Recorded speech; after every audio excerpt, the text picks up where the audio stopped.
जय श्री कृष्णा, राधे राधे, जय माता दी सारे नु। मैं हूँ नीता पटियाल और आज है सावन की शिवरात्रि।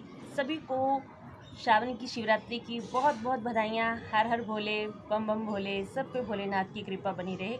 और वैसे भी भोले बाबा तो इतने भोले हैं कि वो तो राक्ष और देव दोनों को एक समान ही प्यार करते हैं। जो उनकी भक्ति करे, जो उनकी शरण में आए, वो दोनों को ही अपनाते हैं।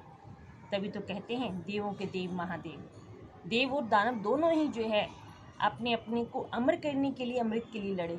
लेकिन वो भोलेनाथ ही हैं जिन्होंने जो है दुनिया को बचाने के लिए जो है सारा विष जो है खुद पे ले लिया और सारा विष पी के जो है पूरे संसार का, ब्रह्मांड की रक्षा की। तो आज का दिन जो है हमारे लिए वैसे भी बहुत खास है।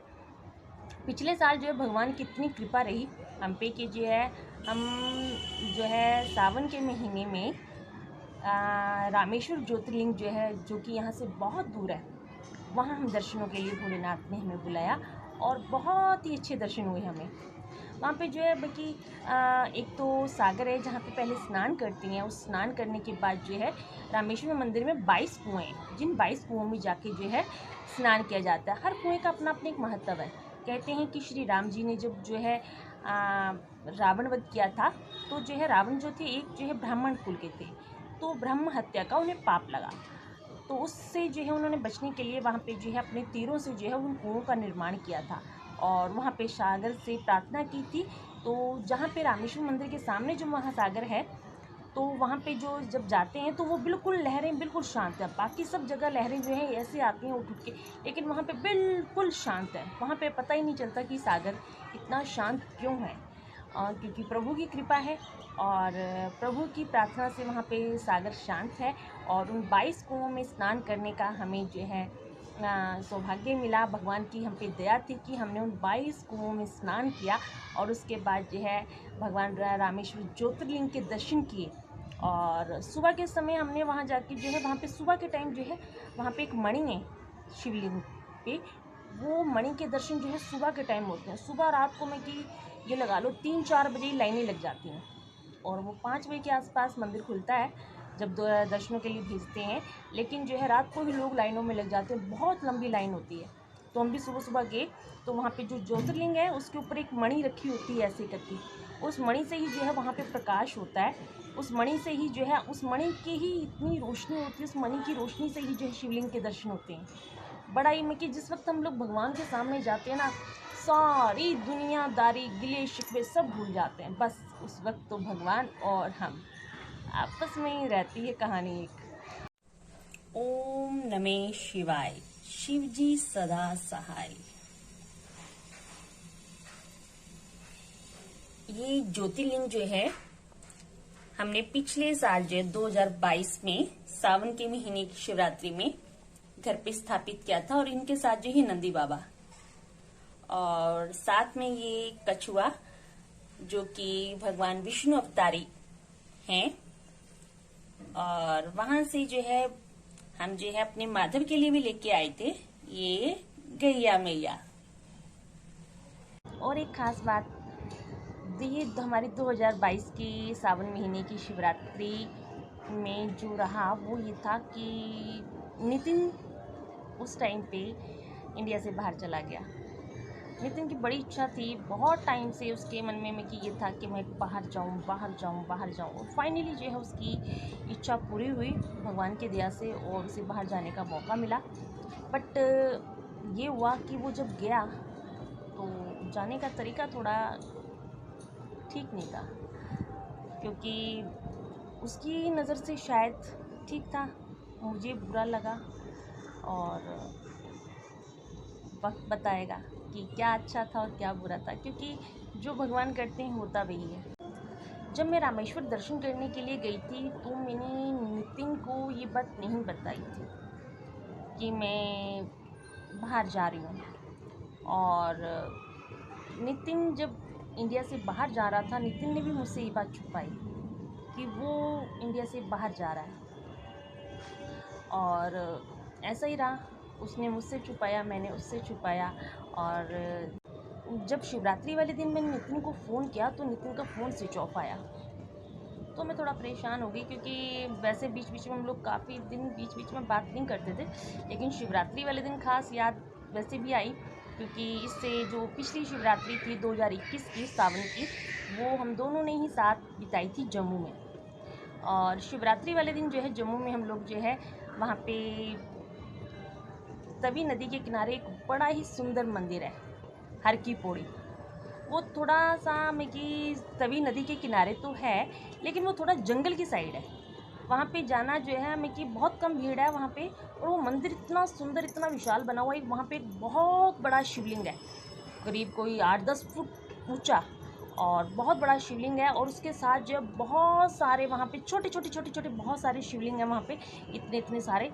और हमने सभी में की बाल्टियाँ ले लेके, लोटे ले लेके, भर भर के वहाँ पे सभी शिवलिंगों पे जो है हमने जल चढ़ाया था शिवरात्रि पे।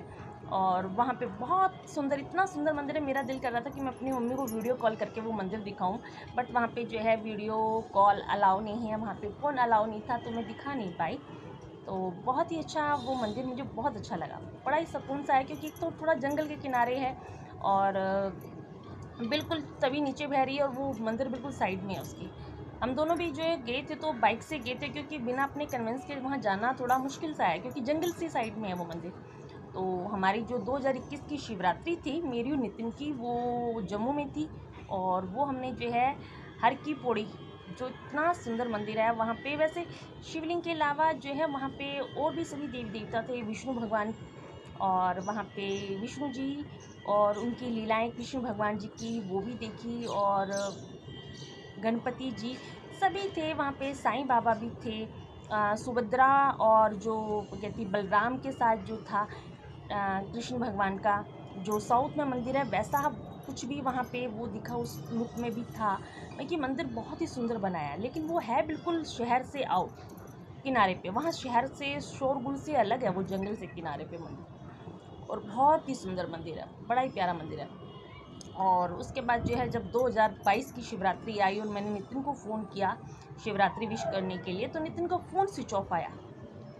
अब नितिन का फ़ोन स्विच ऑफ आया तो थोड़ा सा चिंता हो गई, क्योंकि कई दिन हो गए थे बात किए हुए, और शिवरात्रि थी, विश तो करना था। तो मैंने उसकी फ्रेंड को फ़ोन किया, तो मुझे उससे पता चला कि नितिन तो कुछ दिन पहले ही बाहर चला गया है। मैंने कहा मुझे भी ना बताए, तो हो सकता है क्योंकि नितिन को ये हमेशा रहा है कि उसने इससे पहले भी कई बार जाने की कोशिश की, वो नाकामयाब रहा। कई बार उसका पैसा भी इसमें लॉस हुआ, काफ़ी नुकसान हुआ, लेकिन वो बाहर नहीं जा पाया। और नितिन के पास भी यही टाइम था जाने का, क्योंकि एक एज है, हर एक इंसान की एक एज होती है जब वो दौड़ना चाहता है। बाकी तो सबको पता है कि लास्ट में आना वही है, लेकिन एक उम्र होती है, जोश होता है, और उसके पास यही टाइम था। और बिना पैसे के ज़िंदगी जीना मुश्किल है, पैसा ज़रूरी है, पैसे के लिए छल कपट गद्दारी ये करना बहुत गलत है, लेकिन पैसे को मेहनत से अर्न करना बहुत ज़रूरी है। और इंडिया में जो नितिन ने एचएम किया हुआ है, इंडिया में एचएम का कोई स्कोप नहीं। नितिन का जाना मुझे जहाँ तकलीफ़ दे गया, वहीं मुझे नितिन के ना जाने पर जो है, जब वो यहाँ था और जब वो यहाँ सर्वाइव कर रहा था, वहाँ पे जो उसको प्रॉब्लम फेस करता था, जिस तरीके से उसको कि लोगों के साथ काम करना पड़ता था, मुझे वो चीज़ें ज़्यादा तकलीफ़ देती थी। नितिन जब यहाँ से जा चुका था, और उसके बाद जब मेरी नितिन से बात हुई, तो मैंने नितिन से पूछा क्या अच्छा किया? नितिन ने कहा जो आपने किया, क्या वो अच्छा किया? मैंने कहा ज़रूरी था, करना पड़ा, मजबूरी थी मेरी। कहता आपने अपने सवाल का जवाब खुद ही दे दिया, ज़रूरी था इसलिए मुझे करना पड़ा।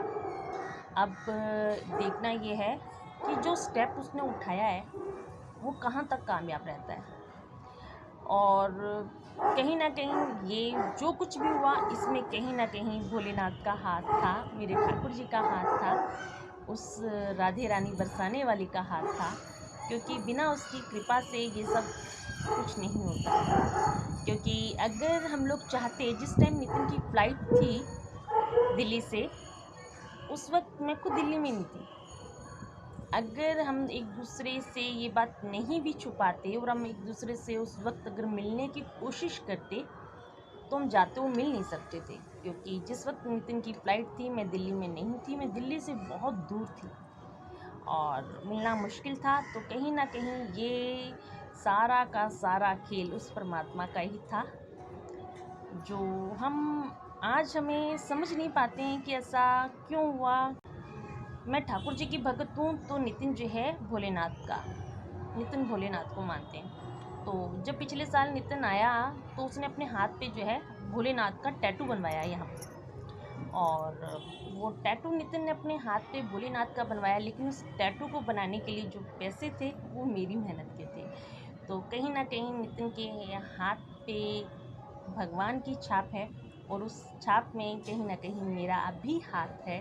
तो देखते हैं कि फ्यूचर में कहाँ क्या होगा और नितिन कितना कामयाब होता है और भगवान उसको कितनी तरक्कियाँ देता है। हम तो यही प्रार्थना कर सकते हैं, बाकी करना कराना ऊपर वाले की है और मेहनत नितिन की है कि जितना वो यहाँ से तड़फा है, जितनी उसने यहाँ ठोकरें खाई हैं, जितनी मेहनत की, उसको अपनी मेहनत के एवज़ में जो है जो वो चाहता था वैसा उसके साथ हुआ नहीं। अब यही भगवान से प्रार्थना है कि जो वो चाहता है उसे जल्द से जल्द वो कामयाबी मिले, लेकिन उसके लिए नितिन को अपनी संगत, जो उसकी संगत है उससे जो है अपने आप को बचाना ज़रूरी है। नितिन की जो संगत है उसको छोड़ना ज़रूरी है। और देखो भगवान कितनी कृपा करते हैं हम पे और कितनी जल्दी हम लोग फिर मिलते हैं इस लोक में या परलोक में, वो तो भगवान बताएगा। क्योंकि मैं नहीं चाहती थी कि नितिन इंडिया से बाहर जाए, क्योंकि कोरोना टाइम में इतने ज़्यादा केसेस हुए, मेरे साथ के लोगों के भी कईयों के हस्बैंड ख़त्म हो गया अचानक सडनली, और बहुत कम एज के गए हैं। नितिन के साथ के भी लोग के जो है बहुत, नितिन के फ्रेंड भी ख़त्म हो गए ऐसे ही चलते फिरते बिना किसी बीमारी के, आजकल पता ही नहीं चलता है। तो कोरोना से तो हमें और भी ज़्यादा डर गया। अब नितिन जो है इतनी दूर गया है, अपने परिवार को छोड़ के, सबको छोड़ के इतनी दूर गया है, और नितिन के साथ हेल्थ इश्यूज़ भी बहुत हैं। नितिन हेल्थी है तो थोड़ा सा इस वजह से भी डर लगता था कि नितिन बाहर ना जाए। ज़िंदगी बहुत छोटी है और कहीं ऐसा ना हो ऐसे ही निकल जाए। तो पर जो प्रभु चाहते हैं होता वही है। देखो अगर प्रभु जी ने उसे बाहर भेजा है तो कुछ ना कुछ तो ज़रूर सोचा होगा, और जो सोचा होगा अच्छा ही सोचा होगा। ये तो वक्त बताएगा और वक्त पे ही आएगा। तो सबको शिवरात्रि की बहुत बहुत बधाइयाँ, शुभकामनाएँ। सबकी शिवरात्रि शुभ हो और भोलेनाथ की सब पे कृपा बनी रहे। जय श्री कृष्णा।